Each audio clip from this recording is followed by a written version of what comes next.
Hello friends, welcome to MKH। I am Sneha Singathia and आज मैं आपके सामने हूं अप्रैल माह की कुरुक्षेत्र पत्रिका के एक नए आर्टिकल के साथ, जिसका टाइटल आपके सामने है स्क्रीन पर। तो हमारा जो नया आर्टिकल जो हमने आज लिया है उसका टाइटल है पंचायती राज संस्थाओं का सशक्तिकरण। देखिए, हमने बजट से रिलेटेड जो आर्टिकल्स थे मार्च महीने की हमारी जो योजना पत्रिका और कुरुक्षेत्र पत्रिका के जो आर्टिकल्स थे वो सारे के सारे जो है हमारे बजट से रिलेवेंट थे। लेकिन अब जो हमारे आर्टिकल्स आने वाले हैं वो बजट में हमारे जो लक्ष्य रखे गए हैं उनको इम्प्लीमेंटेशन से रिलेटेड है, यानी जब हम उनको अप्लाई कर रहे हैं अपने समाज के अंदर, अपनी नीतियों के अंदर, तो उससे रिलेटेड है। तो चलिए, आज जैसा कि आपको समझ में आ रहा है कि स्थानीय स्वशासन को मेन बेसिक मुद्दा बनाया गया है कि बजट जो है उसके लिए पहली बात तो एक लक्ष्य रखा गया है कि अंतिम व्यक्ति तक पहुंच हमें बनानी है, तो उसके लिए स्थानीय स्वशासन का बहुत ही बड़ा रोल रहने वाला है। तो चलिए स्टार्ट करते हैं हमारा आज का आर्टिकल पंचायती राज संस्थाओं का सशक्तिकरण, जिसके लेखक हैं गिरिराज सिंह। तो चलिए स्टार्ट करते हैं।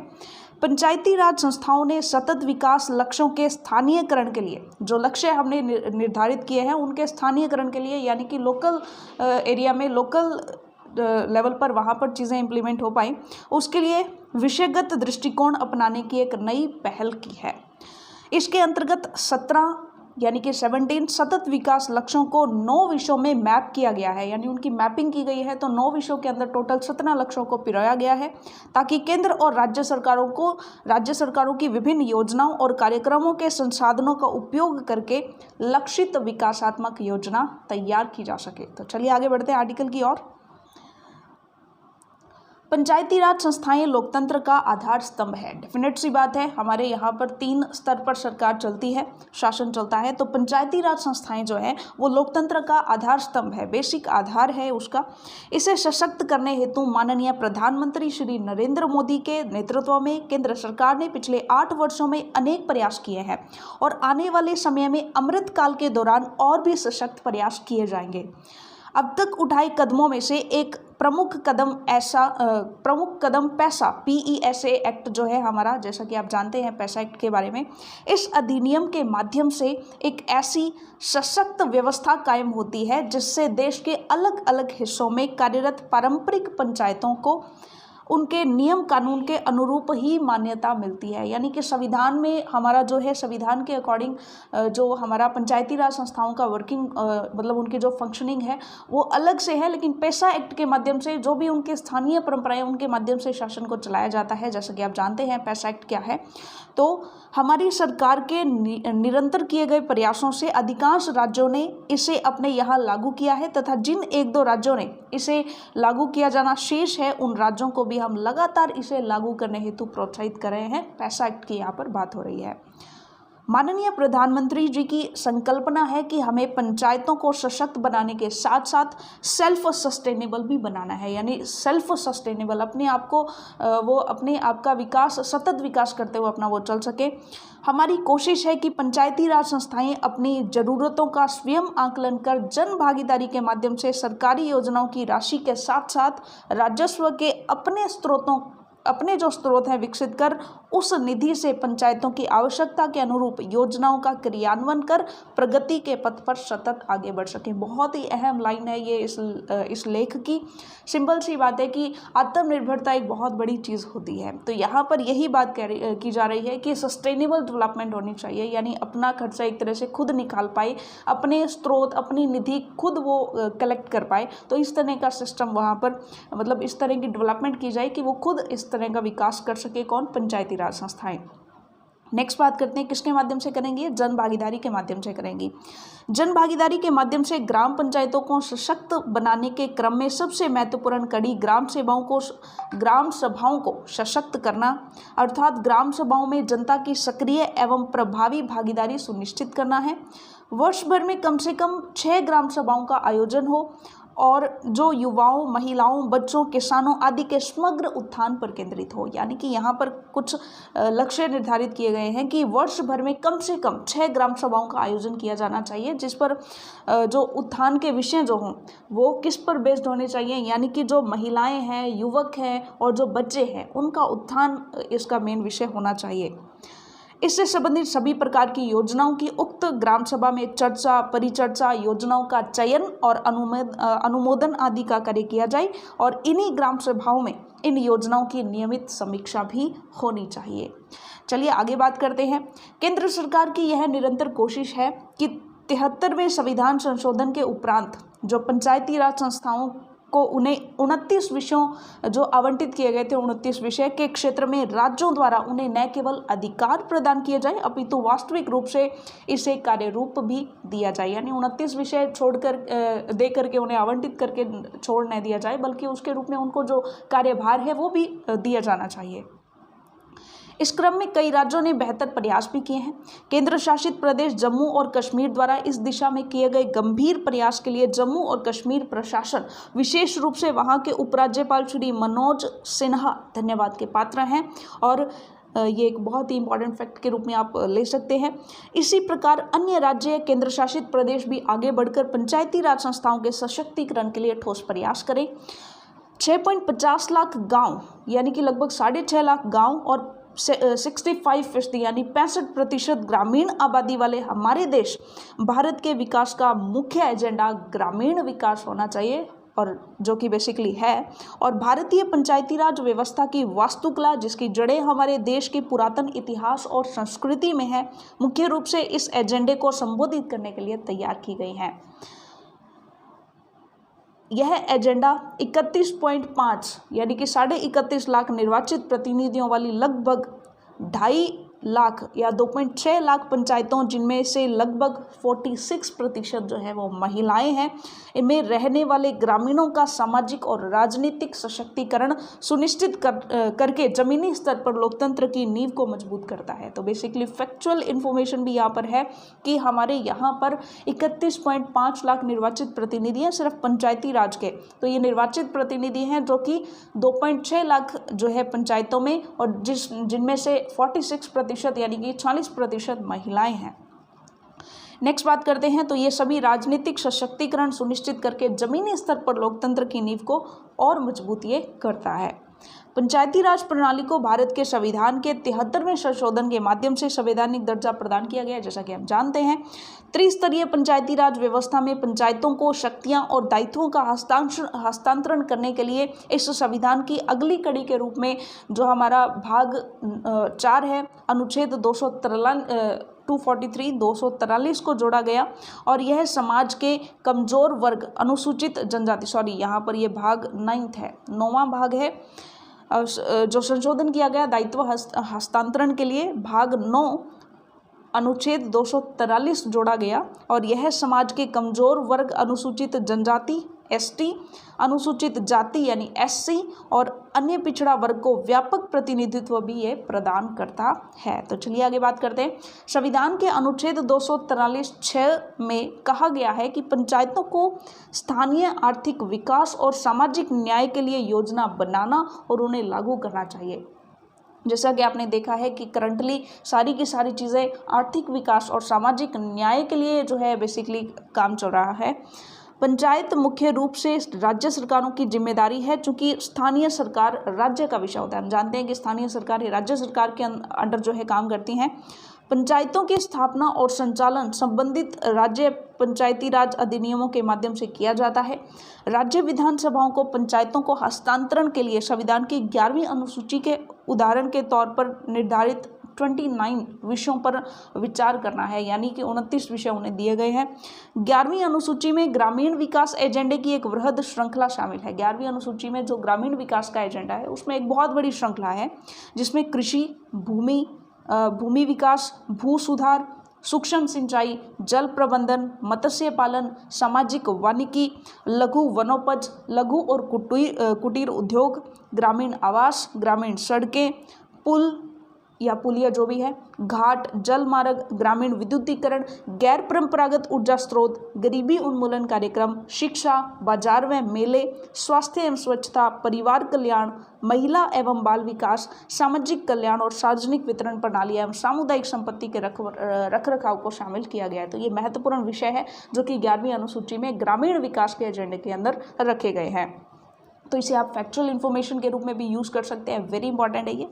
पंचायती राज संस्थाओं को स्थानीय शासन, सामाजिक परिवर्तन और सार्वजनिक सेवा वितरण प्रणाली को स्थानीय आबादी की आकांक्षाओं के अनुरूप PRI जिसे बोलते हैं, तो प्रभावी, कुशल और पारदर्शी वाहक बनाने के उद्देश्य से जैसा कि हम जानते हैं कि 27 मई 2004 को पंचायती राज मंत्रालय की स्थापना की गई थी। तो बहुत ही बेहद सुंदर ये आर्टिकल है, बहुत ही ब्यूटीफुल तरीके से पंचायती राज संस्थाओं के बारे में डिस्क्राइब किया गया है। पंचायती राज संस्थाओं यानी कि PRI का क्षमता निर्माण, चूँकि अब पंचायतों के माध्यम से काफ़ी मात्रा में सार्वजनिक धन खर्च किया जा रहा है। डेफिनेट सी बात है कि जो भी सार्वजनिक धन गांवों में खर्च किया जा रहा है तो वो पंचायती राज के माध्यम से ही यहाँ एक स्रोत है इसका। पंचायती राज संस्थाओं के निर्वाचित प्रतिनिधियों एवं विभिन्न पदाधिकारियों का क्षमता निर्माण अत्यधिक आवश्यक हो गया है। यानी उनके क्षमता जो है वो क्षमता का निर्माण बहुत ज़रूरी हो गया है कि उनके अंदर क्षमता होनी चाहिए। इस प्रयोजन के लिए पंचायती राज मंत्रालय निर्वाचित प्रतिनिधियों के क्षमता निर्माण और प्रशिक्षण को वित्त पोषित करने के लिए योजनाओं को लागू करता है। यानी कि यहाँ पर बेसिकली किस तरह से खर्च करना है, योजनाएं बनाना और ये सब करने के लिए एक निर्वाचित प्रतिनिधि जो है वो सक्षम होना चाहिए, तो उनके लिए उन्हें ट्रेन किया जाना चाहिए, तो उसके लिए प्रशिक्षण जो है वो किया जा रहा है। वर्तमान में मंत्रालय केंद्र प्रायोजित योजना जो राष्ट्रीय ग्राम स्वराज अभियान है उसको लागू कर रहा है और वर्ष 2018-19 में इस योजना की शुरुआत से अब तक निर्वाचित प्रतिनिधियों, पंचायत पदाधिकारियों और अन्य हितधारकों सहित 1.42 करोड़ प्रतिभागियों को ट्रेनिंग दी जा चुकी है, यानी उन्हें प्रशिक्षित किया गया है। और वर्ष 2022-23 के दौरान 33 लाख से अधिक प्रतिभागी जो है वो प्रशिक्षित किए गए हैं। पंचायतों के सशक्तिकरण के लिए RGSA के अंतर्गत वर्ष 2018-19 से 2021-22 के मध्य 2149.09 करोड़ रुपए की धनराशि व्यय की गई और वर्ष 2022-23 में 610.05 करोड़ रुपए की राशि जो है वो व्यय की गई थी। अब नेक्स्ट हम बात करते हैं GPDP। तो इसके अंतर्गत है विषयगत ग्राम पंचायत विकास योजना। जो विषयगत ग्राम पंचायत विकास योजना है इसके बारे में देखते हैं कि चूंकि पंचायतों को अपनी विकासात्मक योजना को तैयार करने के लिए संवैधानिक रूप से अधिदेशित तो किया गया है, पंचायती राज मंत्रालय विशेष अभियान, क्षमता निर्माण एवं प्रशिक्षण और उन्मुखीकरण के माध्यम से पंचायत विकास योजना तैयार करने के लिए जोर दे रहा है। और वर्ष 2020-21, 21-22 और 22-23 के दौरान क्रमशः 2.51 लाख, 2.58 लाख और 2.28 लाख ग्राम पंचायतों और समकक्ष निकायों ने अपनी GPDP यानी अपनी योजना जो है वो तैयार की है। पंचायती राज मंत्रालय का वर्तमान फोकस PRI को पंचायती स्तर पर सतत विकास लक्ष्यों, जिसे SDG बोला जाता है, SDG, इसको प्राप्त करने के लिए उनको सक्षम बनाना है और ताकि देश को राष्ट्रीय स्तर पर SDG प्राप्त करने में सक्षम बनाया जा सके। ग्रामीण स्तर पर SDG जो है उसको डेवलप करने की ओर आगे बढ़ रहे हैं ताकि राष्ट्रीय स्तर पर इसे सक्षम बनाया जा सके। और इसके लिए पंचायती राज मंत्रालय ने सतत विकास लक्ष्यों के स्थानीयकरण के लिए विषयगत दृष्टिकोण अपनाने की पहल अपनाई है। इसके अंतर्गत 17 सतत विकास लक्ष्यों को 9 विषयों के अंदर मैप किया गया है ताकि केंद्र और राज्य सरकारों की विभिन्न योजनाओं एवं कार्यक्रमों के संसाधनों का उपयोग करके लक्षित विकासात्मक योजना तैयार की जा सके। वस्तुतः इसके पीछे संपूर्ण सरकार और संपूर्ण समाज का दृष्टिकोण है। तो ये 9 विषय इस प्रकार से है। तो चलिए एक एक करके ये जो 9 विषय है वो बेहद इंपॉर्टेंट है हमारे लिए, पढ़ते हैं हम। फर्स्ट है गरीबी मुक्त एवं उन्नत आजीविका युक्त गांव। फर्स्ट हमारा जो विषय है दैट इज गरीबी मुक्त एवं उन्नत आजीविका युक्त गांव। तो इसके अंतर्गत क्या है, जिसका उद्देश्य गरीबों के आय स्तर में वृद्धि के रास्ते बनाना और सामाजिक सुरक्षा योजनाओं और रोजगारोन्मुखी योजना जैसे मनरेगा के तहत पात्र लाभार्थियों को शामिल करना सुनिश्चित करता है। नेक्स्ट बात करते हैं स्वस्थ गांव। स्वस्थ गांव के अंतर्गत क्या है, ICDS आदि के माध्यम से यानी जो भी योजनाएं हैं स्वास्थ्य से रिलेटेड से स्वास्थ्य जांच, सबसे पहले तो स्वास्थ्य जांच, देन 100% टीकाकरण 100% होना चाहिए। संस्थागत प्रसव यानी प्रसव जो है वो किसी पंजीकृत संस्था से होना चाहिए। पोषण एवं प्रारंभिक बाल देखभाल के माध्यम से सभी के लिए स्वस्थ जीवन और कल्याण जो है वो सुनिश्चित करना। तीसरा जो विषय है दैट इज बाल हितैषी गांव, यानी कि बालकों के लिए हितैषी गांव होना चाहिए।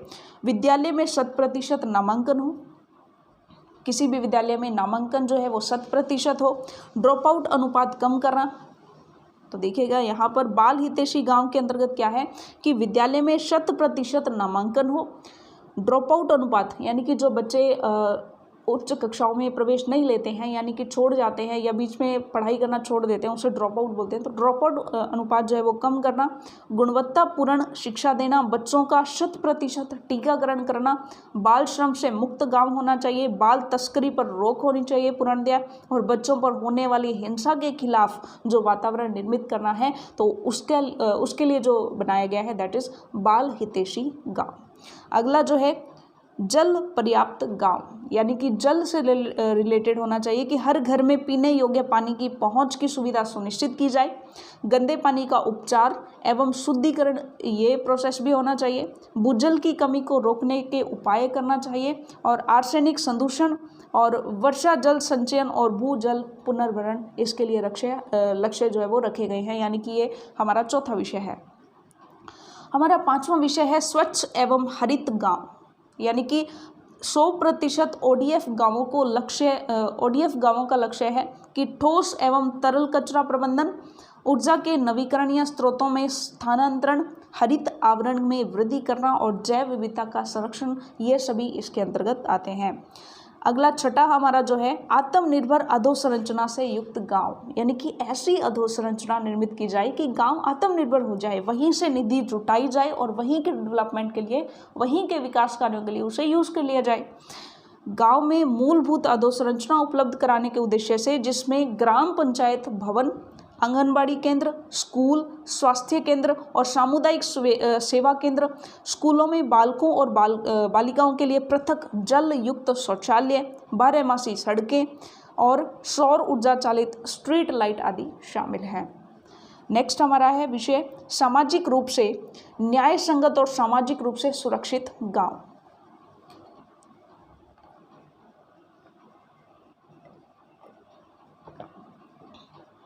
माफ कीजिएगा। तो हमारा अगला जो 7वां विषय है सामाजिक रूप से न्याय संगत और सामाजिक रूप से सुरक्षित गांव, यानी कि सामाजिक रूप से देखें तो गांव के अंदर जो भी सिस्टम चलता है वो न्याय संगत होना चाहिए, किसी के साथ अन्याय न हो, और सामाजिक रूप से भी गांव जो है वो सुरक्षित होना चाहिए। गरीबी रेखा के नीचे जीवन यापन करने वाले अक्षम, निराश्रित, सामूहिक रूप से वंचित समूह के जीवन स्तर में सुधार लाना और पात्र लोगों को विभिन्न योजनाओं के माध्यम से सामाजिक सुरक्षा प्रदान करना, दिव्यांगजनों को बुनियादी सुविधाएं उपलब्ध कराना आदि शामिल है। अगला हमारा जो विषय है ये है सुशासित गांव, यानी कि गांव के अंदर जो शासन है वो सुशासन होना चाहिए।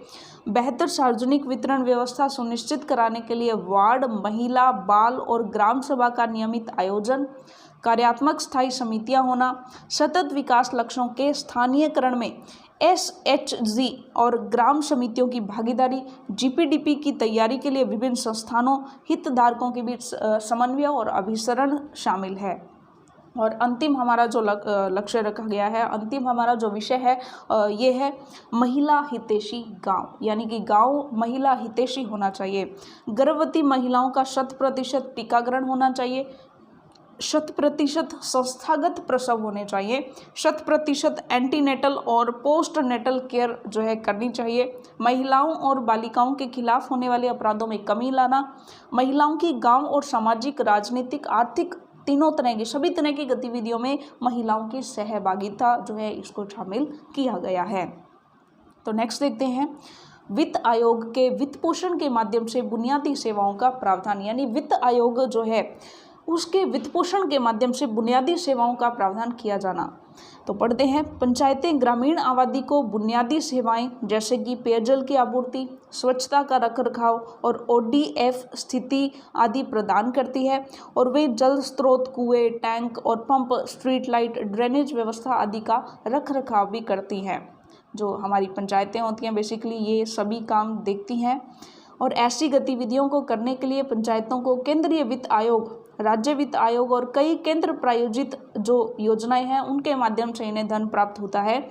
और 15वें वित्त आयोग ने अवार्ड अवधि 2021-26 के लिए लगभग जो है 2,36,805 करोड़ रुपए की अनुशंसा भी की है। राज्य वित्त आयोगों की सिफारिशों से भी पंचायतें सालाना लगभग 30,000 करोड़ रुपए की धनराशि प्राप्त करती है। और विभिन्न केंद्र प्रायोजित योजनाओं के माध्यम से यह अनुमान है कि प्रतिवर्ष 1.5 लाख करोड़ रुपए से 2 लाख करोड़ रुपए पंचायतों को पहुंचते हैं। तो इस तरह से वित्त पोषण इनको किया जाता है, विभिन्न तरह की योजनाएं और विभिन्न तरह के कार्यक्रम संचालित करने के लिए। अब नेक्स्ट बात करते हैं राष्ट्रीय पंचायत पुरस्कार। तो पंचायतों और राज्यों या केंद्र शासित प्रदेशों के मध्य प्रतिस्पर्धा की भावना को प्रोत्साहित करने के लिए, सेवाओं और सार्वजनिक वस्तुओं के वितरण में सुधार के लिए, उनके अच्छे काम की मान्यता में सर्वश्रेष्ठ प्रदर्शन करने वाली जो पंचायतें होती हैं और जो राज्यों और संघ शासित प्रदेशों की पंचायतें होती हैं उनको प्रोत्साहन योजना के तहत वित्तीय प्रोत्साहन सहित पुरस्कार दिए जाते हैं।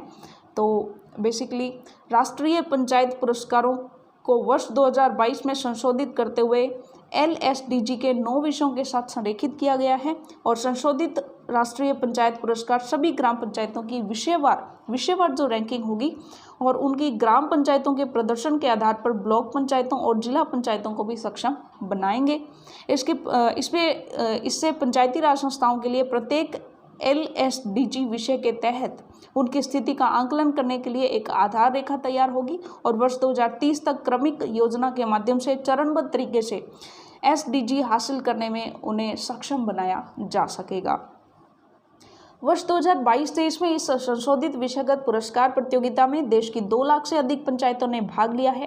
पुरस्कार दीनदयाल उपाध्याय पंचायत सतत विकास पुरस्कार एवं नानाजी देशमुख सर्वोत्तम पंचायत सतत विकास पुरस्कार की श्रेणियों के तहत प्रदान किए जाएंगे, जो कि यहाँ पर LSDG के एक विषय में प्रदर्शन पर दिया जाता है दीनदयाल उपाध्याय पंचायत सतत विकास पुरस्कार, और LSDG के सभी 9 विषयों में सकल प्रदर्शन के लिए दिया जाता है नानाजी देशमुख सर्वोत्तम पंचायत सतत विकास पुरस्कार। तो वेरी इंपॉर्टेंट है कि किसी एक लक्ष्य के लिए दिया जाता है और कौन सा जो है सभी 9 विषयों के लिए दिया जाता है। इसके अतिरिक्त ऊर्जा आत्मनिर्भरता और शून्य कार्बन उत्सर्जन के क्षेत्र में काम करने के लिए पंचायतों को प्रोत्साहित करने के लिए अन्य विशेष श्रेणियों के पुरस्कारों की स्थापना भी की गई है। तो चलिए देखते हैं। नेक्स्ट बात करते हैं ई-गवर्नेंस एवं ICT पहल, इंफॉर्मेशन कम्युनिकेशन टेक्नोलॉजी, इसकी पहल या ई-गवर्नेंस। तो ये चीज़ वेरी इंपॉर्टेंट है। वर्ष 2020 में पंचायती राज संस्थाओं में ई-गवर्नेंस को मजबूत करने और अंततः ई-गवर्नेंस अनुप्रयोगों में शामिल जटिलताओं को कम करने के लिए एक सरलीकृत कार्य आधारित लेखा आवेदन ई-ग्राम स्वराज, जो कि लेखा आवेदन ई-ग्राम स्वराज जो है 24 अप्रैल 2020 को लॉन्च किया गया था। और खातों के रखरखाव में पारदर्शिता और जवाबदेही बढ़ाने के लिए पंचायतों के बेहतर वित्तीय प्रबंधन को सुनिश्चित करने के लिए मंत्रालय ने ई-ग्राम स्वराज को PFMS के साथ एकीकृत किया है। ठीक है, ई-ग्राम स्वराज PFMS इंटरफेस यानी जिसे EGSPI जो कहते हैं, ग्राम पंचायतों के लिए विक्रेताओं और सेवा प्रदाताओं को वास्तविक समय पर भुगतान करने के लिए अपनी तरह का एक अनूठा अनुप्रयोग है, यानी कि हर तरह की पारदर्शिता इसमें है और इसमें सभी लेन देन सुरक्षित है और भुगतान वाउचर 2 फैक्टर प्रमाणीकरण का उपयोग करके बनाए गए हैं, यानी 2 बार उनका प्रमाणीकरण होता है, 2 फैक्टर। देश की 2.55 लाख से अधिक ग्राम पंचायतों या समकक्ष निकायों ने वर्ष 2022-23 के लिए अपनी ग्राम पंचायत विकास योजना GPDP तैयार की है और वहीं 2.78 लाख पंचायतें GSPI से जुड़ी हैं, जिससे 90% ग्राम पंचायतें EGSPI का उपयोग करके सफलतापूर्वक ऑनलाइन लेन देन भी कर रही है, यानी कि 90% ऑनलाइन लेन देन हो रहा है। और 1.2 लाख करोड़ रुपए का लेन देन EGSPI के माध्यम से पंचायतों द्वारा किया गया है, जो कि पारदर्शिता और कुशल वित्तीय लेन देन की दिशा में एक सराहनीय उपलब्धि है। नेक्स्ट बात करते हैं अब ई-ग्राम स्वराज की सरकारी ई-मार्केट प्लेस जैम के साथ भी एकीकृत किया जा रहा है। ई-मार्केट प्लेस, जिसे जैम के नाम से किया गया है ताकि पंचायतों को निर्बाध खरीद और लेखा अनुभव जो है वो प्राप्त हो सके। इसके लिए पायलट प्रोजेक्ट का 10 राज्यों द्वारा परीक्षण है यानी टेस्ट जो है वो किया जा चुका है, जिसे हम ये कहते हैं कि डेमो लिया जा चुका है। और मंत्रालय ई ग्राम स्वराज पर केंद्र सरकार की विभिन्न योजनाओं के लाभार्थियों की सूची दिखाने के लिए एक ऑनलाइन प्रणाली भी प्रदान कर रहा है। आज तक लगभग 17 करोड़ लाभार्थियों के विवरण के साथ 7 मंत्रालयों और 18 योजनाओं के डेटा को पोर्ट किया जा चुका है। तो काफ़ी यहाँ पर फैक्चुअल इंफॉर्मेशन हमें मिलती है। नेक्स्ट बात करते हैं ऑडिट ऑनलाइन एप्लीकेशन को पंचायत खातों के ऑनलाइन ऑडिट की अनुमति देने और ऑडिट में पारदर्शिता और जवाबदेही बढ़ाने के लिए विकसित किया गया है। और ऑडिट अवधि 2019-22 के लिए अरुणाचल प्रदेश को छोड़कर सभी राज्यों ने 25% ग्राम पंचायतों में ऑडिट का लक्ष्य पूरा कर लिया है। और ऑडिट अवधि 2020-21 के लिए लगभग 1.95 लाख ऑडिट रिपोर्ट तैयार की गई है। सिटीजन चार्टर अभियान, मंत्रालय ने मेरी पंचायत मेरा अधिकार जन सेवाएं हमारे द्वार इस टाइटल के तत्वाधान में 1 जुलाई से 30 सितंबर 2021 तक सिटीजन चार्टर अभियान चलाया था। इसका उद्देश्य पंचायतों और उनके निर्वाचित प्रतिनिधियों को सीधे लोगों के प्रति जवाबदेह बनाना है। और अब तक 30 राज्यों केंद्र शासित प्रदेशों के लगभग 2.15 लाख ग्राम पंचायतों ने अपने सिटीजन चार्टर को अंतिम रूप दे दिया है, जिससे विभिन्न क्षेत्र में फैली 952 सेवाओं की पेशकश की गई है, जिससे स्वास्थ्य और परिवार कल्याण, पेयजल एवं स्वच्छता, लोक कल्याण, रोजगार आदि शामिल है। सामान्य सेवा केंद्र, जिसे CSC कहते हैं, CSC का प्राथमिक उद्देश्य ग्राम पंचायतों के सभी डिजिटल सेवाओं के वितरण के लिए एकल पहुंच बिंदु के रूप में कार्य करना है और ग्रामीण उद्यमिता को बढ़ावा देकर रोजगार के अवसर पैदा करना है। और आज की तारीख में लगभग 52,409 CSC को पंचायत भवनों के साथ सह स्थित यानी कि उसको वहाँ पर ज्वाइन कर दिया गया है, अटैच कर दिया गया है। स्वामित्व योजना क्या है? तो पंचायती राज मंत्रालय द्वारा गांवों में आबादी क्षेत्र में निवास करने वाले परिवारों को उनके घरों का जो अभिलेख है, घरों के जो अभिलेख हैं उनका अधिकार प्रदान करने और संपत्ति मालिकों को संपत्ति कार्ड प्रदान करने के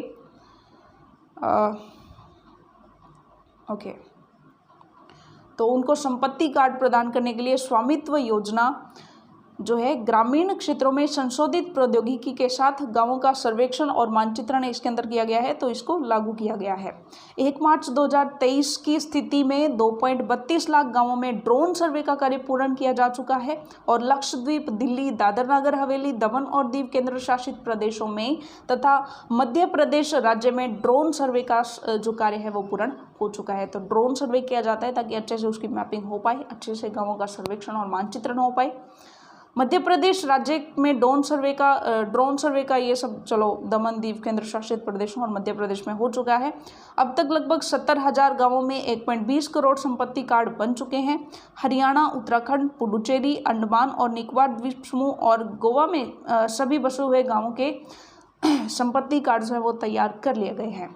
संपत्ति कार्ड के माध्यम से ग्रामीणों को प्राप्त हो रहे रिकॉर्ड के अधिकार ग्रामीण क्षेत्रों में संपत्ति के मुद्रीकरण में एक बड़ा गेम चेंजर साबित होने जा रहा है। और साथ ही स्वामित्व योजना के माध्यम से पंचायतें जो है वो अपने स्वयं के राजस्व के स्रोतों को बढ़ाने के प्रयास में निकट भविष्य में संपत्ति कर का आंकलन और संग्रह करने में सक्षम बन सकेंगी। नेक्स्ट बात करते हैं सोशल मीडिया गतिविधियाँ। पंचायती राज संस्थाओं के क्षमता निर्माण और प्रशिक्षण के लिए विभिन्न माध्यमों से जो मीडिया गतिविधियां हैं वो बहुत ही फायदेमंद साबित हो रही हैं। प्रभावी संचार प्रणाली के माध्यम से ग्रामीण आउटरीच को और बढ़ाने के लिए पंचायती राज मंत्रालय देश भर में प्रमुख लक्षित क्षेत्रों पंचायतों के साथ 2 तरफा संचार की सुविधा के लिए दोनों तरफा यानी कि बातचीत दोनों तरफा होनी चाहिए। जो लिसनर है वो भी बात करे, अपनी बात कह करके सुनाए। तो 2 तरफा संचार की सुविधा के लिए विभिन्न सोशल मीडिया खातों का संचालन करता है। और उस समय मंत्रालय के YouTube चैनल पर 650 से अधिक वीडियो जो है वो उपलब्ध है इस समय। और जो कि मिनिस्ट्री ऑफ पंचायती राज ये हमारा ट्विटर है @MOPR और यहाँ पर इस टाइप से, एंड फेसबुक है @मिनिस्ट्री ऑफ पंचायती राज पर भी सक्रिय है। ट्विटर, फेसबुक और यूट्यूब पर प्रकाशित ट्वीट, पोस्ट, वीडियो पर औसत प्रभाव क्रमशः 7.72 लाख, 7.27 लाख और 1.12 लाख से अधिक जो वीडियोस हैं वो अवेलेबल हैं। और औसत प्रभावों की बात की गई है। पंचायती राज मंत्रालय ने पंचायती राज संस्थाओं के सशक्तिकरण और आत्मनिर्भरता हेतु अपनी योजनाओं और अन्य मंत्रालयों की योजनाओं का कन्वर्जेंस कराकर राज्यों के साथ मिलकर स्थानीय जनप्रतिनिधियों के माध्यम से उनके नेतृत्व में सक्रिय जनभागीदारी से अपने लक्ष्य की दिशा में उल्लेखनीय प्रगति की है। और आज़ादी के इस अमृत काल में हम शिक्षा युक्त पंचायत, रोजगार युक्त पंचायत, स्वच्छ पंचायत, हरित पंचायत एवं आत्मनिर्भर पंचायत आदि की दिशा में त्वरित गति से जो है आगे बढ़ रहे हैं और क्रमिक रूप से हम इन लक्ष्यों को भी हासिल करेंगे और माननीय प्रधानमंत्री के संकल्प के अनुरूप पंचायती राज संस्थाओं को सशक्त और आत्मनिर्भर भी बनाएंगे। तो इसी के साथ हमारा आलेख जो है कंप्लीट होता है और इसी के साथ अमृतकाल के दौरान हम क्या हासिल करना चाहते हैं, तो ये एक छोटा सा एक बॉक्स बना करके हमें कुछ लक्ष्य दिए गए हैं, तो इनको भी हम देख लेते हैं। जीवंत ग्राम सभा जो कि ग्राम स्वराज और जनता को शक्ति के सपनों को साकार करेगी। आवश्यक सेवाएं प्रदान करने और सतत विकास लक्ष्यों के स्थानीयकरण को प्रदान करने में सक्षम होने के लिए राज्यों के माध्यम से पंचायतों को निधियों, कार्यों और कार्यकर्ताओं जो कि 3F हैं का पर्याप्त हस्तांतरण कर सकेगी। सभी पंचायतों के लिए पंचायत सचिवालय और ग्राम सचिवालय का प्रावधान एवं पंचायत सचिवालय एवं ग्राम सचिवालय के लाइन विभागों की उपस्थिति, ये लक्ष्य हैं जो हमें पूरे करने चाहिए और करने हैं। विभिन्न विकास कार्यों को करने में सक्षम होने के लिए बाजार उधार सहित पंचायतों को विभिन्न वित्तीय साधन सुनिश्चित करना। सतत विकास लक्ष्यों SDG को प्राप्त करने की दृष्टि से ग्राम पंचायतों की वैधानिक स्थायी समितियों का सुदृढ़ीकरण। ग्रामीण शहरी विभाजन को पाटना और अपने नागरिकों को प्रभावी सेवा प्रदान करने के लिए पंचायतों को नए युग की स्थानीय स्व सरकार के रूप में बदलना, जिससे जीवन की आसानी और जीवन की गुणवत्ता जो है वो सुनिश्चित हो सके। ग्राम पंचायतों के लिए मास्टर स्थानिक योजना जिसमें कृषि, आवास, बाजार, पार्क, जल निकास, उद्योग, bank, post office, anganwadi, PHC, school आदि जैसे संस्थागत क्षेत्रों के लिए स्पष्ट रूप से सीमांकन हो ताकि शहरों की तर्ज पर गांवों का भी विकास हो सके। ग्राम पंचायतों को आत्मनिर्भर बनाने के लिए राजस्व के पर्याप्त स्वयं के राजस्व स्रोत हों और ग्राम पंचायतों के लिए प्रभावी आपदा प्रबंधन योजना जो ग्रामीण क्षेत्र में राष्ट्रीय आपदा प्रतिक्रिया के लिए रूपरेखा तैयार करती है। ग्राम ऊर्जा स्वराज के माध्यम से गांवों का ऊर्जा सशक्तिकरण, तो ये ऐसे लक्ष्य हैं जो हमें पूरा करना चाहिए। तो इसी के साथ हमारा कुरुक्षेत्र पत्रिका जो है इसका ये आलेख, ये आर्टिकल कंप्लीट होता है, जो कि जिसके लेखक हैं केंद्रीय ग्रामीण विकास और पंचायती राज मंत्री भारत सरकार, जिनका नाम है गिरिराज सिंह। तो पंचायती राज संस्थाओं का सशक्तिकरण या स्थानीय स्वशासन के नाम ये आर्टिकल हमारा आज यही कंप्लीट होता है। मिलते हैं अगले आर्टिकल में। धन्यवाद।